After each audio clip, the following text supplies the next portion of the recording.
Lucas Grant, a nature photographer and avid hiker, left his home in Bend on September 4, 2020, for a solo camping trip near the Deschutes National Forest. It wasn't unusual for Lucas to go off-grid for days, but when he failed to return after a week, his girlfriend, Morgan Hayes, reported him missing.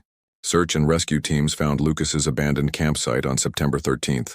His tent collapsed, camera equipment scattered, and his backpack missing. A mile from the camp, they discovered his body near a stream, partially covered in brush. He had been bludgeoned to death with severe trauma to the head and chest. There were drag marks in the dirt and blood-stained rocks nearby. Foul play was immediately suspected. Despite the brutal scene, Lucas's camera was recovered and mostly intact. Police retrieved the SD card, which held dozens of landscape photos, along with one chilling final image. A blurry figure standing in the distance among the trees. Taken shortly before sunset on September 6th, investigators zoomed in and enhanced the image. The man in the photo wore camouflage and carried what appeared to be a hunting axe. Local authorities canvassed the area, interviewing nearby campers, rangers, and residents.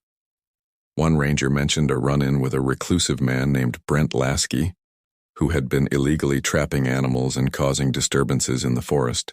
Brent had a criminal record: assault, illegal hunting, and trespassing.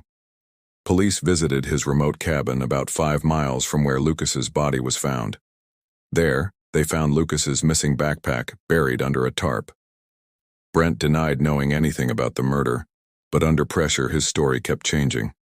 A search of his property revealed a blood-stained axe in a locked shed. Forensics later confirmed it was the weapon used to kill Lucas.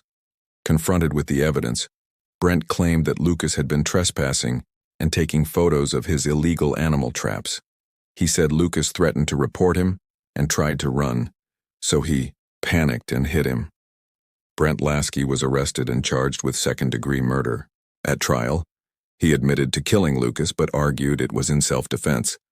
However, the jury saw no justification for such a violent attack on an unarmed man. Prosecutors highlighted Brent's history of aggressive behavior and his attempts to hide the body and destroy evidence. His lack of remorse sealed the jury's decision. Lucas had unknowingly captured Brent's illegal activity on camera. Fearing exposure in prison time, Brent killed him to cover it up. Brent was found guilty of second-degree murder and sentenced to 35 years in prison without the possibility of parole.